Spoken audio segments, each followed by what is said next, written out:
it is scary. But if we didn't have this sense for connection, then that would be the worst. What is up, everybody? And welcome back to the Schooling Struggle Podcast.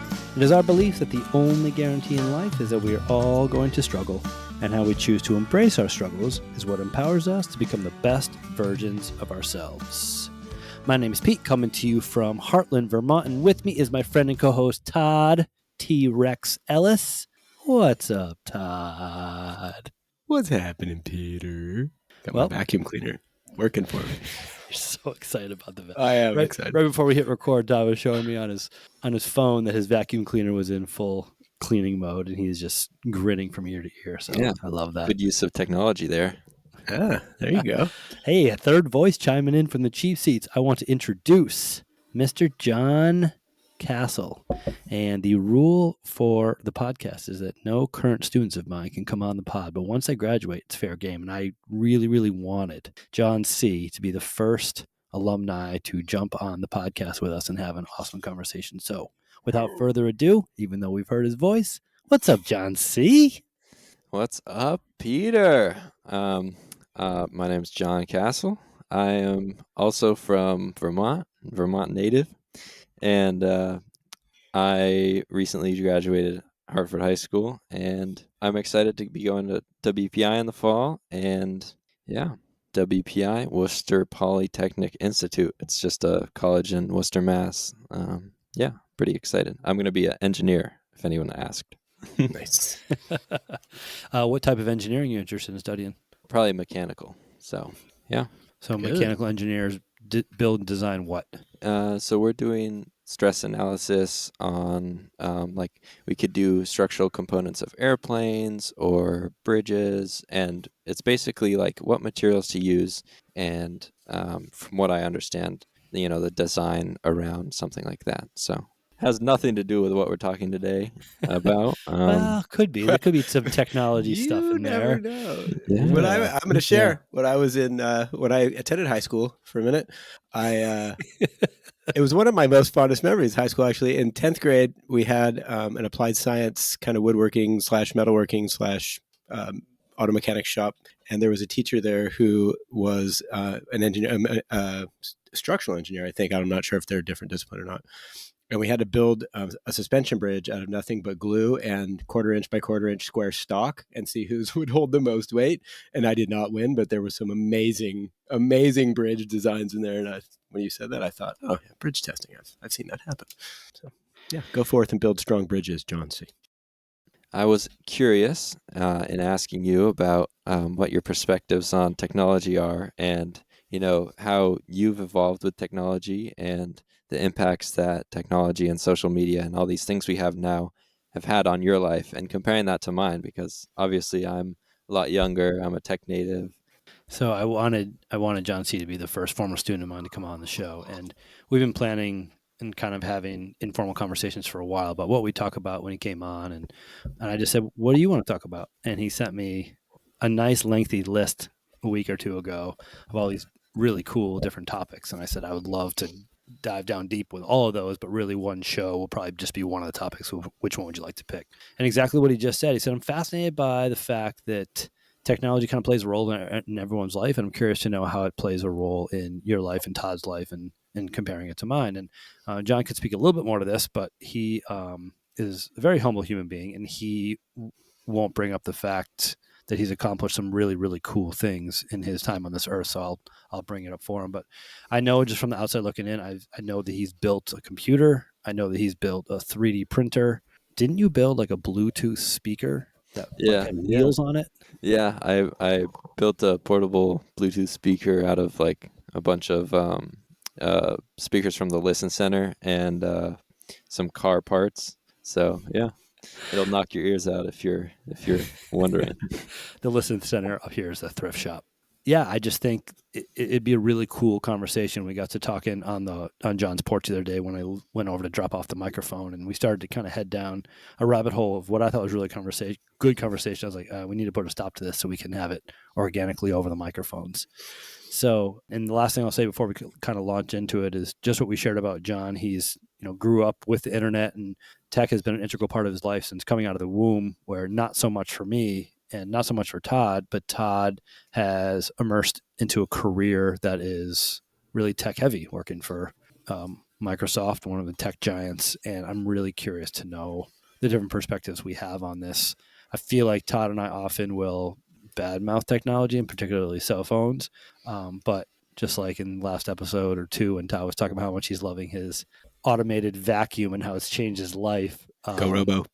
Yeah, we can take it anywhere you want, John. Why don't you go ahead and just kind of lead off the conversation, or whatever tickles your fancy. Yeah. So I was wondering, I just went on a trip with my girlfriend, and we used technology a lot when we were traveling, and I was wondering how you used to travel specifically. I've already talked a little bit to Mr. D about this, but I was wondering about your perspective on this, Todd, because he was telling me something about Disney and how you had to book out stuff, and it's pretty interesting. So I was just telling him that I went to Disney in the 80s, and recently I said to my mom, how did you book a trip to Disney World in the 80s? And she said, oh, well, Disney World had a phone number, and you'd call up and they'd send you a catalog of all the different hotels, and you'd read through the catalog and you'd choose which hotel you wanted, and then you'd call a travel agent, and a travel agent would call Disney and book the trip for you and all these different things. And I was like, man, I can't even imagine planning a trip at this point without the internet or some form of technology. And that's what kind of set the stage for the conversation tonight. It's funny when I think back, I try to wrap my head around it, but it's become so distant now, especially because I would have never called a travel agent back when you had to do that. You know what I mean? So I think the contrast between perhaps John's lived experience with tech for a majority of his life and our introduction and then adoption or distancing thereof from tech, I think it'll get better as I go, but it's hard to wrap my head around the manual functions of what life used to be like when now you just jump on the internet and go for it, right? That's so different. But I think the question was, Peter probably travels a lot more than I do. Guaranteed he's been to way more countries than me, but what exactly was the question? It was how has tech changed how you travel, I guess? And even maps, Google Maps, I use almost every time I'm going more than 4 hours away from home. And so without the use of Google Maps, I don't know how well I would be going with a paper map, one of those things that folds up. Yeah, there was even more extensive map. Thomas guides were the way to go in the end of maps. I think that for me, it's definitely changed my life. I use maps religiously now, and it almost I feel like sometimes it enriches. Go ahead. When you say maps, you're referring to Google Maps. Maps on a phone. So my iPhone maps, I don't know what they call them these days, but or Waze, but applications that are what do you call it? Geographic assistance, I suppose you could say. When you say use maps, I'm just saying you don't use paper maps. When you I do not use paper maps. That is absolutely true. But I think there's something to getting lost and finding your way. If you go to a town you don't know anything about and you get lost, you're gonna pick up a lot more nuance, I think, of the places that you resonate with than you would if you're just oh, I'm in Minneapolis, I need to go get a sandwich. It's just transactional, but I think it's more rich if you have to go and explore. But it's definitely but I think there's benefits to it as well. Crowdsourced traffic is fantastic. Oh, don't go over there because there's this traffic jam. Well, I would have never known that had I not had the application and not many people had been using it.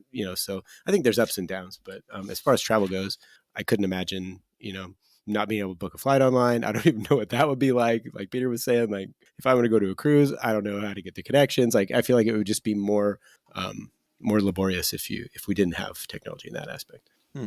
So kind of the discovery is a integral part to when you don't have technology, and I definitely can see that because on our trip we lost cell phone connection, and we were like, all right, we don't know where to go, and so we end up talking to a bunch of locals to find the house that we were staying in, and it ended up being a really fun adventure, and it was harder than just going on Google Maps, but we got to kind of experience the culture in a different way and interact with different people that we wouldn't have seen if we hadn't use Google Maps or use any other map apps.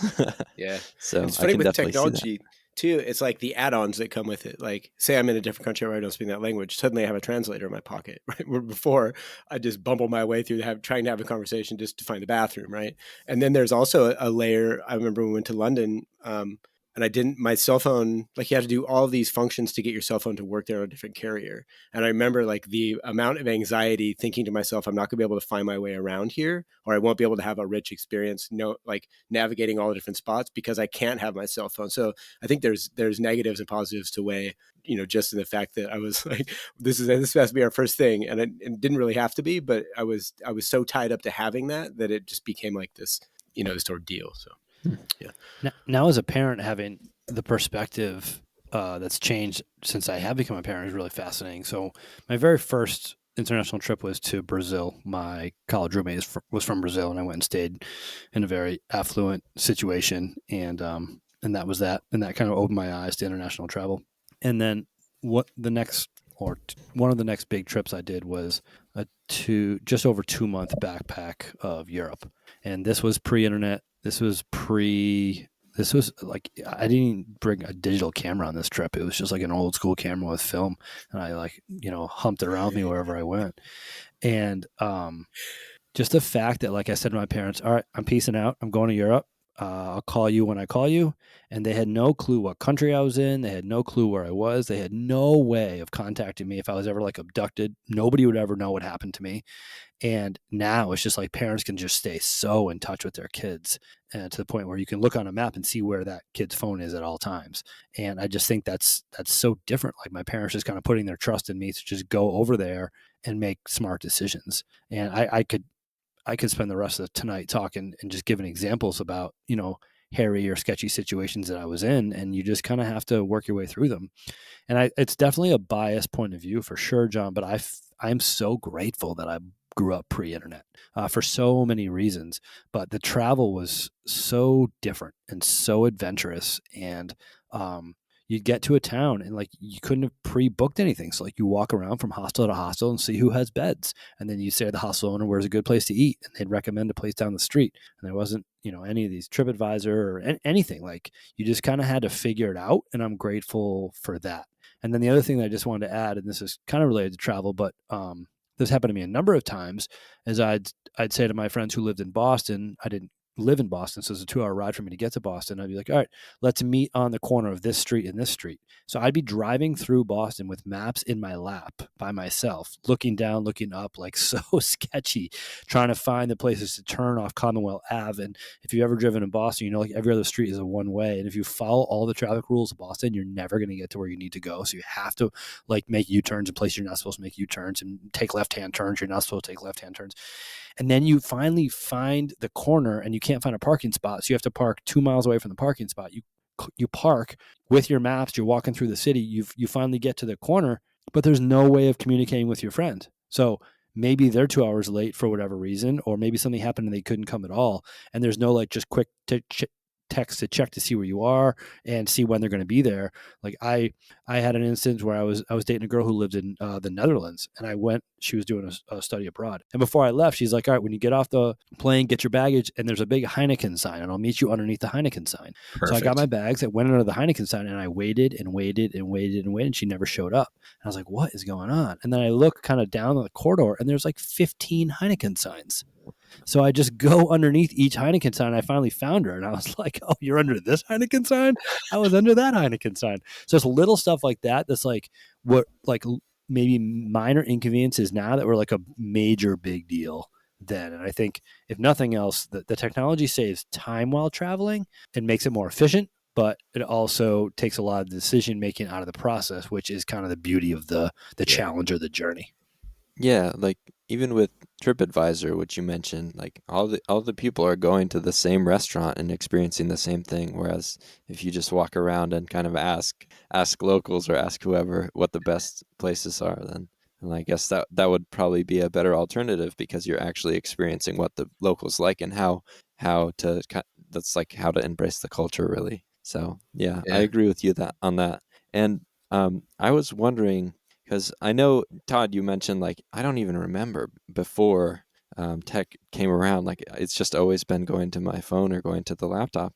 And so I was wondering, Mr. D, do you think that you are now essentially a tech native where you can navigate and you have no troubles with, technology? And do you remember a time where you didn't have technology or you couldn't figure out a technology? Yeah, very clearly I remember growing up without it. The first time I ever used the internet and used email was my senior year of high school, right at the very end. I graduated high school in 1996, and I'd never used the internet prior to that time. Some kids that I knew had AOL. You can Google that if you want. And they charged, yeah, you're from Vermont, you know AOL. They charged by the minute. So it was like this big deal to go online, and like the parents would be looking over your shoulders like, hey, get up. You've been on there for a half an hour. That's $10. Get off there. And it was like really expensive. So there was that. And then in my English class, my teacher kind of showed it to us, but I didn't really know. And then I went to college that following after I graduated from high school, and it was my first time I ever used set up an email account and had an email account, and I just thought it was the coolest thing.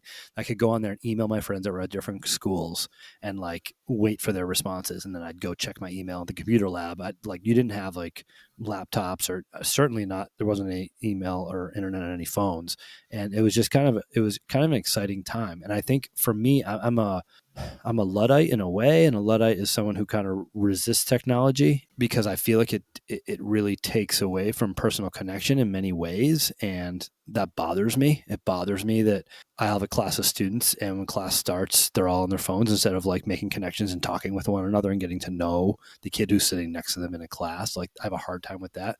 So I feel like I'm on both sides of the fence to answer your question, John. I definitely remember life without it.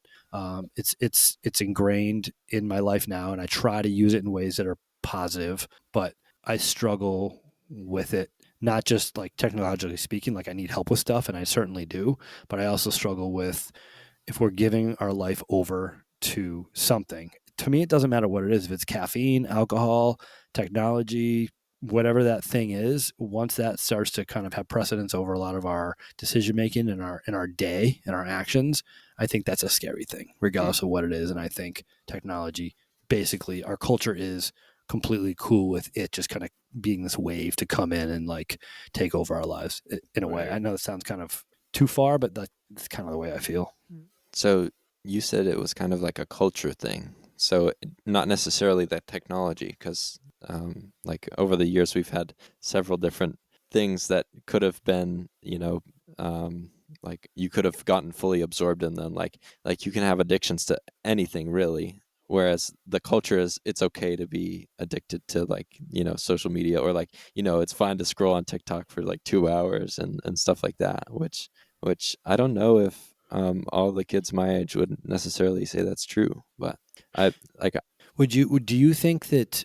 So I have students that will contend that the phone and the social media apps actually makes them more connected and is better for their social being than if it were not in place. Yeah, but sometimes you see, you have fear of missing out. It's called FOMO now.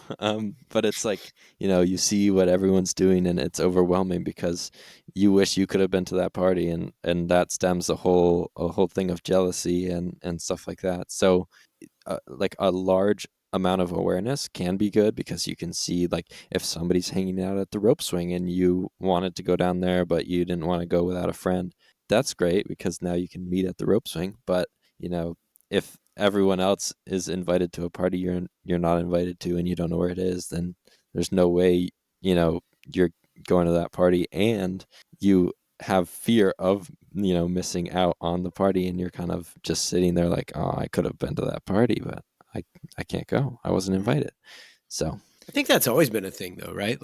I remember getting invited to parties or not getting invited to parties, and it was man, I wish I could go, but I didn't get the invite, right? It wasn't that I didn't have a tool to get it. It's maybe I didn't have the right friends or the right connections. So it's kind of the same. But going back to one of the things that you said early on that kind of struck me that what I was going to comment on was when you said you and your girlfriend traveled and you lost your cell service. I think what's really cool, looking from my perspective, and I don't want to over at yours, not back at yours, but over at yours, is that you now have the ability to decide if you don't want to do it, right? Like you're like, oh, now I can see that there's actually something that's a little bit richer here. And it comes through that awareness piece, right? Like, oh, what would happen if I experimented with this, if I didn't have this? And then you can go out and do it, but you still have the safety net to go back and not have to be stuck somewhere where you don't know where you're at. So I think that's a really cool thing too.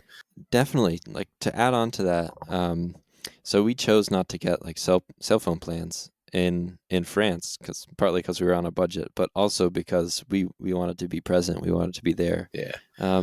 And we did have to use resources, but additionally, I think you mentioned this awareness part where I have to be aware of whether I want the tech or I don't, and I think that's a key thing that we have to realize. By being aware of what you're doing, it's way easier to change. Like, that's the first step to change. So I think maybe just awareness around how much you're using it a day, and the effects of that on you. For sure. Yeah, awareness creates intention, and intention creates action. You can't have one without the previous. Yeah, so we were sitting around one day in Block 5. John knows what this is, but at the end of our school day, there's Block 5, and any student who's not in great academic standing can be called by a teacher to come to that teacher's classroom and make up work that they missed, make up a test or quiz that they missed. And any kid who's in good academic standing is welcome to go where they'd like in the building, and juniors and seniors can leave campus at that time. Wow. And I have a group of ninth graders that came and spent Block 5 with me every day. And these were kids that were in good academic standing, and they weren't called to another room. So it's kind of like a study hall, but you could be called out though. Yeah, but it wouldn't have to be silent, didn't have to be academic. You could hang out and talk. Also, often I would bring the kids outside and we'd play spike ball. Cool. And one of the days, one of the kids goes, everyone pull out their phone. There was probably about 8 kids in the room, all ninth graders. And he says, all right, open up your phone and let's look to see what your screen time average been in the last 7 days. And they're all going around like, 6.5 hours, 7.5 hours. And this one girl goes, I'm too embarrassed. I don't want to read mine. And we go, no, read it. We're cool. And she goes, my phone says my average hours per day for the last week is 15.5 hours of screen time on her phone. Yeah. And even her friends, even their jaws dropped. They're like, even for a ninth grader, like that was a lot. And that's what makes me nervous is I think the cell phone for many kids has become oxygen. Like they don't have the ability to function without it. Yeah. And John, you are a very, very rare breed, in my opinion. And I think that you have the awareness to decide to turn it on and off. I don't think a lot of kids have that. Like, I don't have the choice whether to breathe or not. I just breathe. I feel like the cell phone is like oxygen for many of the young kids today. And that's what makes me nervous. But how does one like, where do you find that awareness, right? Is that something, that's not something you just stumble across? Like, oh, look, I'm aware. Like, there has to come from your family or something, right? John, yeah, I guess it was from my family. They've always been pretty strict about my internet usage or even TV usage. And so when I was younger, we could only watch TV on Saturday, and we could only watch between certain parts of the day. And I remember actually one time I went downstairs, turned the TV on, and I thought it was Saturday, but it was actually Monday. and my parents come down and they're like, "What are you doing?" But so I think it trickles down from the parents, really, and making sure that you don't get a phone too early, because then you become kind of dependent on it early, and then it's like you've grown up with the phone. Luckily, like, I wasn't able to get a phone until my freshman year of high school, which was great because I could still, in 6th and 7th grade, I could still email my friends, or I could, tell my parents to use their phone to call them. And then 9th grade, it becomes more like you're gaining independence, so you kind of need your own way of communicating with your friends. But yeah, they've always been kind of strict about phones, and so I think my awareness has generated from them. And I think if I was to be a parent, I think I would do the same thing with my children. I would probably limit screen time when they were younger, and then let them be more independent when they get older, because obviously they're their own person. They have to make their own choices when they grow up. So you might as well start. So, yeah. Jen and I, we limit our screen time for our daughter quite a bit. She can watch a movie with us on Friday nights, and then she watches a 25-minute show on Sunday, and that's it. And a number of years ago, Jen's dad, when he was still alive, he was sick, and we were spending a lot of time at the hospital.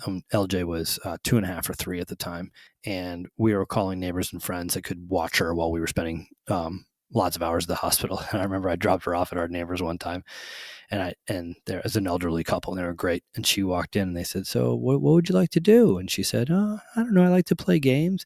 And the old gentleman said to her, "Well, do you want to come over here and watch a movie?" And she said to him, 2.5 years old, she looked at him and said, "I'm only allowed to watch a movie on Friday, and today is not Friday." Wow. So I was like, yeah. So Jen and I were really hoping that we won't give her a cell phone until 9th grade. But is that going to socially outcast her in some manner in middle school? Like, will her middle school experience be not as fulfilling because we deny her the cell phone? My personal thought is no. Like, I think she'll be fine, but have things change up so much up to that point where a 6th grader really cannot function? Either you need it for school, for assignments, for all these things, or you need it. It's such an integral part of the social culture that you can't function without it. And I don't want to outcast her in that way. I'm going to say one more thing, and then I'll turn back over to you, John. When I was growing up watching cartoons, I remember all the time the commercials would come on, and I grew up in the state of Massachusetts, and there was a ton of these government-supported ads from the state of Massachusetts that were anti-smoking, and we're really trying to let kids know at an early age, don't smoke, it's not healthy. Don't smoke, it's bad for you, and all these things. And I think I'm a little too far down the road now with the age of my daughter. I think she's going to miss it, but I do believe that I don't know when it's going to happen. In a decade, 2 decades from now, the research is going to come out on the destruction that it does for the mental health of kids in phones, and that there's going to be we're going to have empirical scientific data that says don't put phones in kids' hands until whatever age the science shows. Like, we knew cigarettes were bad, but we didn't start doing these public service announcements until we had the science to back it up. We don't have the science to back it up right now, but I can tell you anecdotally, it's destroying kids. And I think at some point there's going to be this pushback to getting cell phones in kids' hands, just like smoking was cool. It was part of the culture. You were allowed to do it everywhere and anywhere, on planes and restaurants and elevators, everywhere. And now that's absurd to even think about that was allowed because we have the science to back it up. I think that the social media apps are going to be like that maybe 20 years from now. Yeah, I can see that. But kind of bringing up the point of should middle schoolers be having phones, in middle school.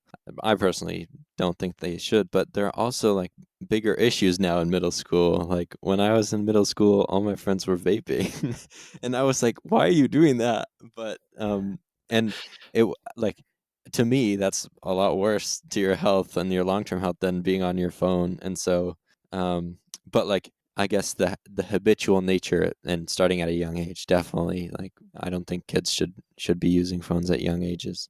And there have been studies showing that sleep, if you use a screen 30 minutes before bed, your sleep is messed up, and you go to bed on average, later than you would regularly. So I definitely think that maintaining habits like sleep habits and tech hygiene habits, it would be better to have kids not have phones. So yeah, we didn't let our kids use a computer en masse all the way up to high school.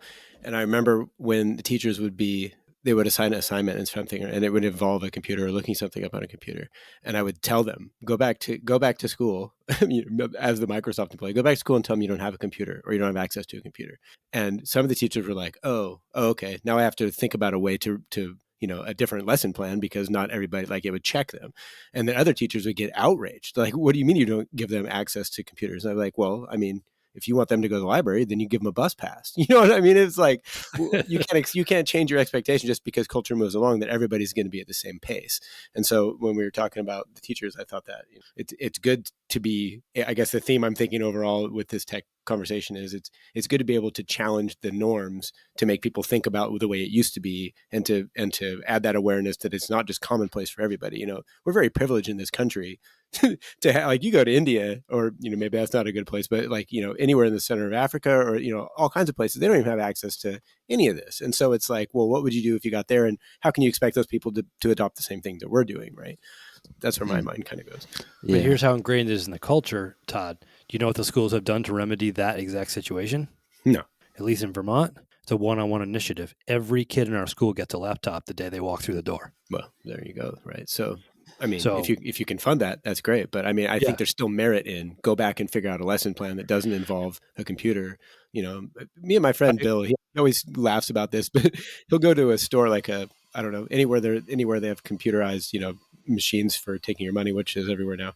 And he would ask somebody to give them change, or he would fumble in his pocket for an amount of change that would make it so they have to think a transaction. Well, here, I'll give you a quarter, and they wouldn't know what to do. And he always would laugh like, "There's no button for that," because people would look at him and go, "There's no button for give me 5 cents more," or whatever. And I thought that is so crazy. He's like, "But this is what we're adding to," because we both worked in tech, and he's like, "This is what we're building a culture of people who don't use their brain as much as we had to, perhaps. But what happens if it falls apart? Then nobody's going to know what to do, right?" So I don't know. It's a weird balance.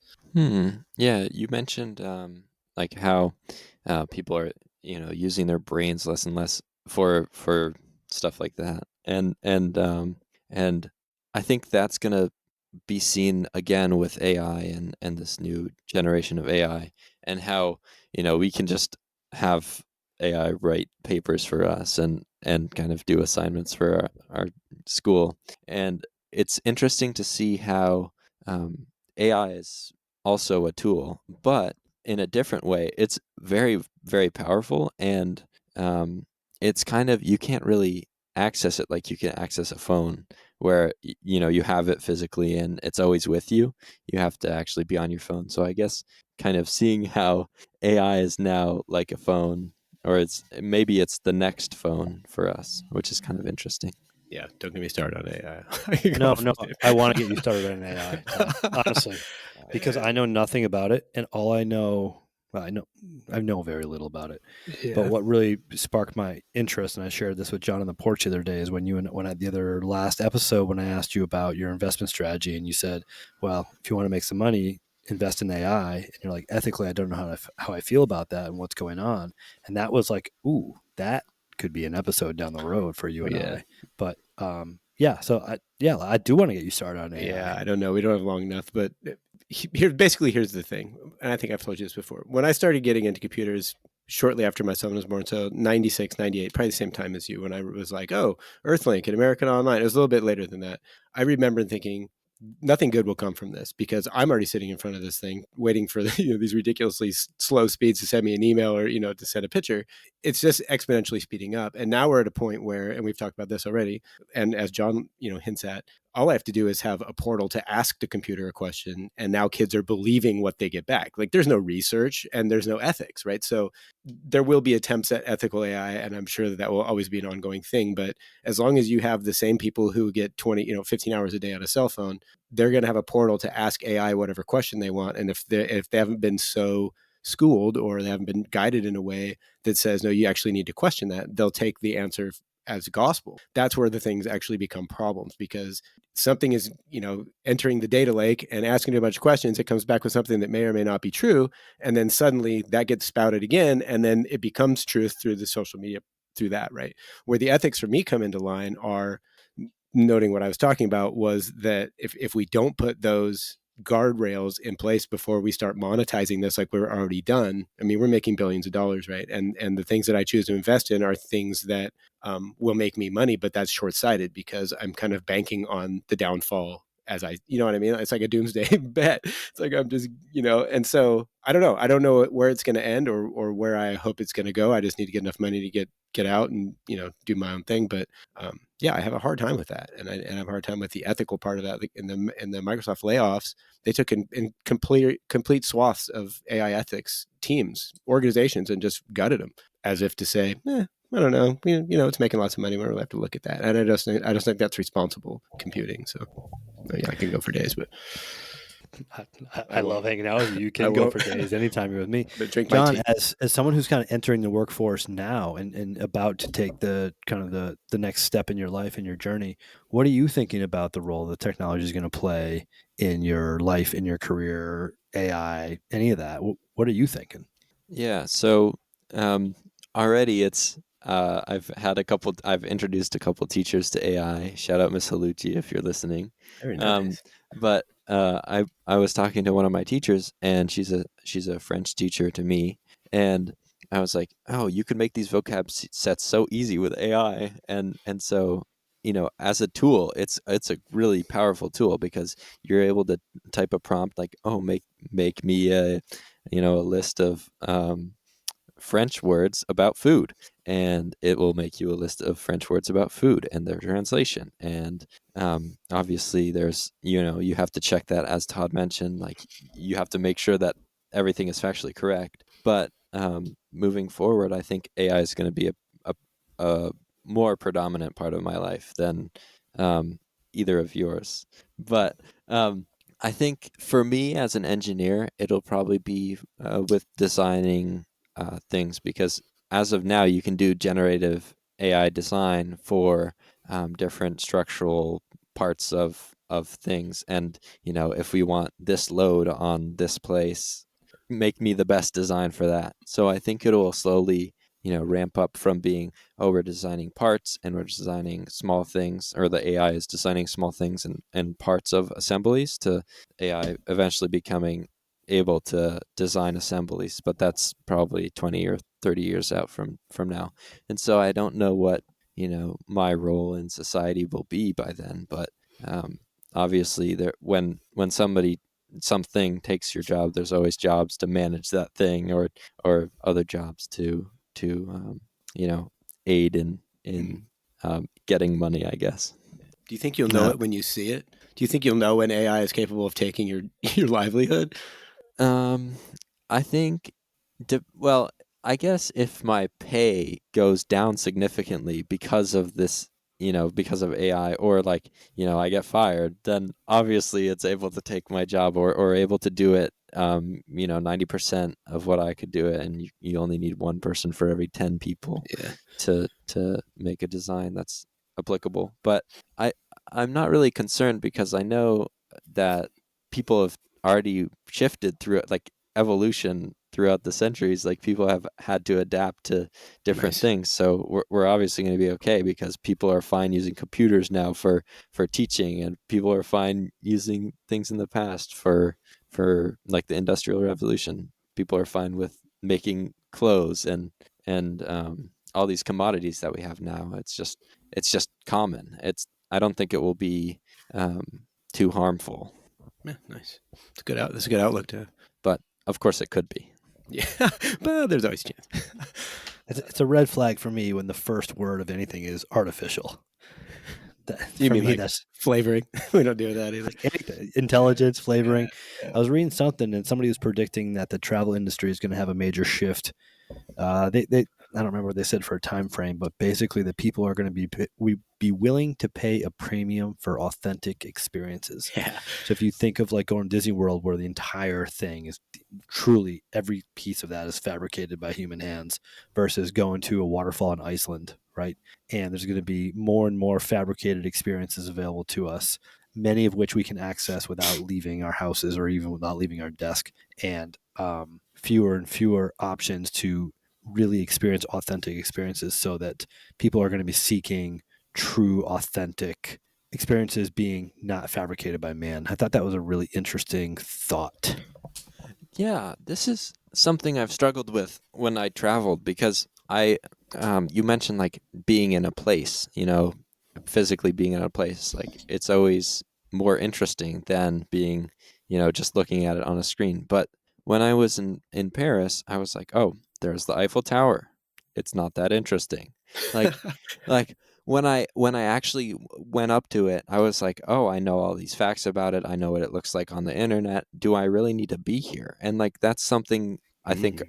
my generation is probably going to have to struggle with, where we can probably put on a VR headset and go wherever we want to go. But yet again, that also means like people who are, less privileged than me or anyone in my school can eventually will be able to go wherever they want because of this technology, and that probably will have a trickle down, and you get people who are less privileged than me being able to have the resources to be successful and to get a job, and so I think that being able to have this technology is great because we are able to give kids with less privilege like a leg up in like what they can do, I guess.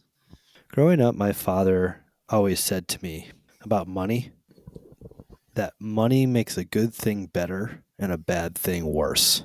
And I think, at least from my perspective, that can be same for said about technology. There's a lot of wonderful things and positive things that can come from it, but there's also a whole world of damage and trauma that can come from it as well.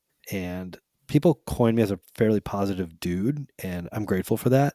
But it is my opinion and my perspective, and this is what scares me because I have an 8-year-old in this world, that AI and technology is going to have more of a negative impact in the future than positive. Yeah, but I'm sure that people said that about cars when everyone was riding horses, like it's happened over and over again, and it just changes the way we think about everything. It doesn't really change our circumstance, I guess. I just feel that to live a purpose and fulfilled life, we need to be and feel connected, and technology is a hindrance to being and feeling connected. Or is it just your feeling of connection, right? Because that's how you know very you're much. old. You're like, Well, hey, I was turn saying, that I music think down. That's way too loud. many of my students probably feel that they feel more connected to this world because of their technology. Yeah, it's two different worlds. I think I feel that because now I recently got Instagram because I wanted to share about our trip, and it's really, I think it's very fun to see what other people are doing. I have this one friend, and his name is Fritz, and he posts about his clothes. It makes me really happy to see him wearing cool clothing and taking cool pictures of his clothing, and like him wearing his clothing in different places. And that amount of connection wouldn't be possible for me right now if I was just only able to contact him physically, and I can interact with him. Like I can say hi, like I can compliment his outfits, and so I think that it's great. But when we start to just connect to random people that we don't really know from out of in person, that's when it becomes a little bit harmful, because if you have this person that you're idolizing, you eventually will probably spend money on them. You might buy their merch or buy, whatever type of good they're selling, and they're really only making a profit off of you. They don't care as much about you as you care about them. So it's not really a mutual, relationship. Yeah, it's an intentional transaction, right? Like, ooh, look at me. Here, I'll sell you something. Oh, that's wonderful. Now look at this. Yeah. Yeah. I don't know. You have that connection with Fritzy because you know him personally and you've had experiences with him in his presence, and therefore the Instagram thing works for you. But if you grew up as a kid that never played with anyone, did school from home, never got to know Fritz in the way that you know him, his post would mean nothing to you, and that wouldn't serve his relationship with you. And that's what I worry about, is you have connections and then you can use other forms of technology to enhance those connections. I do the same thing. I don't live where I grew up. So I'm in touch with all my high school buddies, all my college buddies, the place where I went every summer. I'm in touch with all of them every day. And I absolutely love it. I'm so, so grateful that I can text them and contact them in different ways. But if I didn't have those connections as the foundation, that's what I worry about, is kids that never get to forge a deep connection with anyone, and now they're using their device to connect with people who they don't truly know, at least by my definition of know, and feel valued, and it's an artificial feeling of connection. But then again, that's just my bias. That's just my perspective of I'm calling someone else's connection artificial. Yeah, I definitely I think it's more nuanced than that, because one of my friends who went on the Morocco trip with us, Alex, she has a partner who she met online, and they met up and they really like each other and they've been dating for like 3 years, and as a high school relationship, that's pretty impressive. But For real. so I think that's so rare, and I definitely agree with you that, like, there's a reason why I'm only following the people I know on Instagram. Like, I'm not following any big brands or any influencers.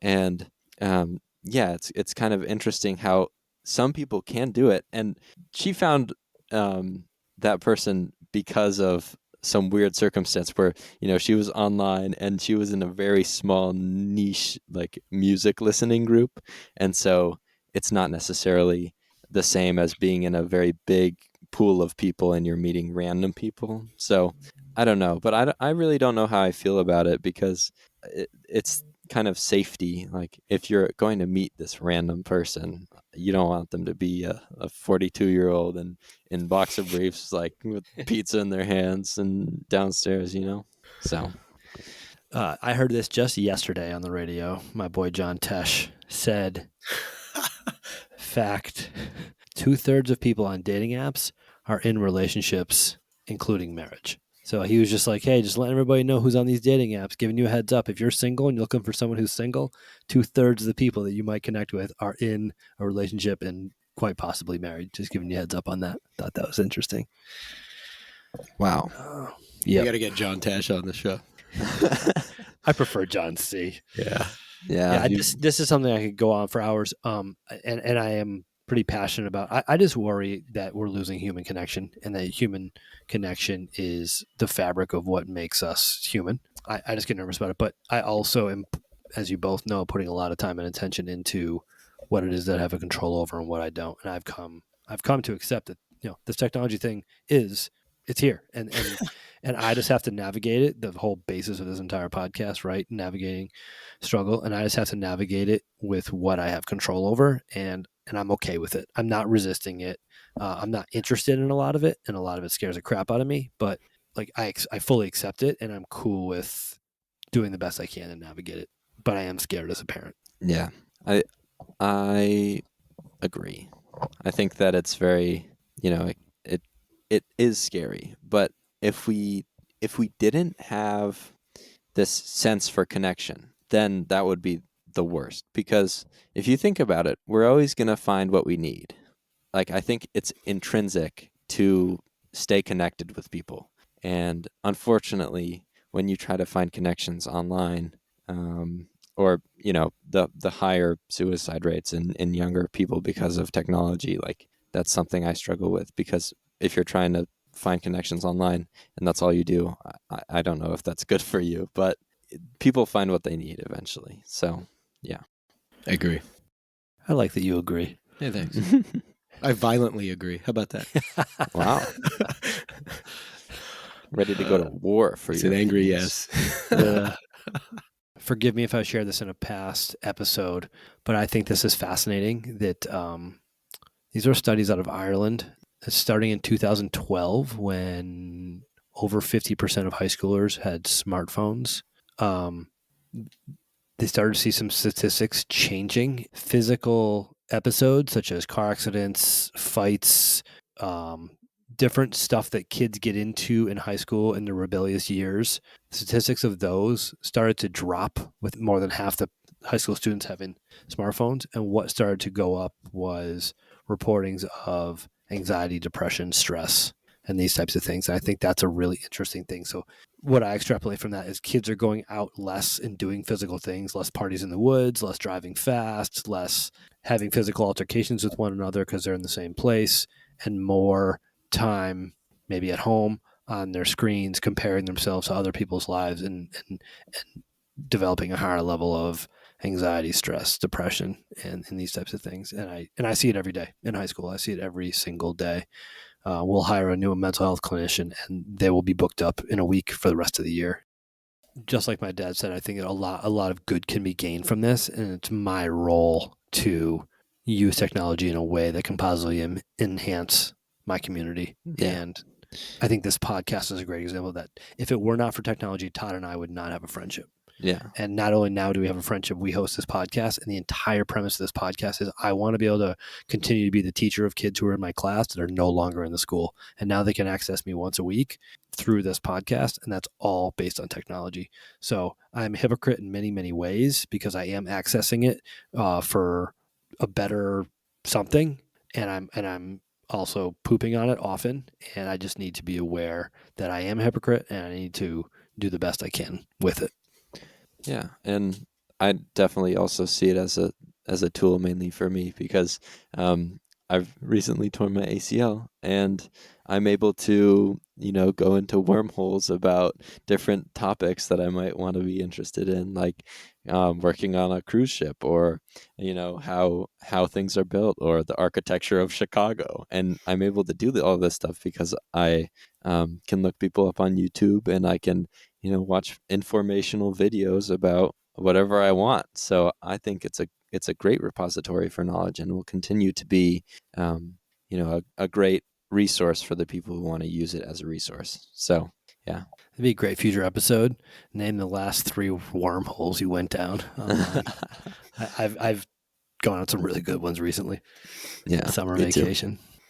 What you got, T-Rex? I think that it all goes around awareness. I think that's a key tenet, and I think like John said, people are going to find connection that serves them to the best of their ability. And just because, if I back up out of it, just because I think it's awkward and I think it's unethical in many ways, doesn't mean that my opinion is that of anybody but my own. So I'm willing to have the awareness myself to know that that's probably not right, or it's not right. So yeah, but I think as long as we can find people like you who are able to teach and willing to do so, areas where you see deficiencies, or maybe not deficiencies, but areas where people could grow or maybe become more aware, I think that'll always be a perpetual way forward. So I think it's good. Cool. Well, thank you both for your time. John C., thank you so much for coming nice on. to meet you, John. No problem. John C. has been listening with open ears since the very first episode, and he would come in and chat with me about the episode and give me feedback on ways that we could be better, Todd, and I'm super, super grateful for that. Sweet. John, as you as you recover from ACL repair and you get ready to embrace moving out of the house and moving to college, we wish you the very best. We're psyched to know that you'll still be listening from afar, and we want to thank you so much for your time, your energy, and your thoughts tonight. It's awesome. Yeah, thank you very much. On behalf of the Schooling Struggle podcast, if you have any feedback, ideas, thoughts, perspectives that you'd like to share with us, schoolingstruggle@gmail.com is the best way to contact us. To all the listeners out there, our family of Schooling Struggle podcast listeners, we appreciate your ears. We thank you so very much for your time. We are incredibly grateful for your attention. We are out. See ya.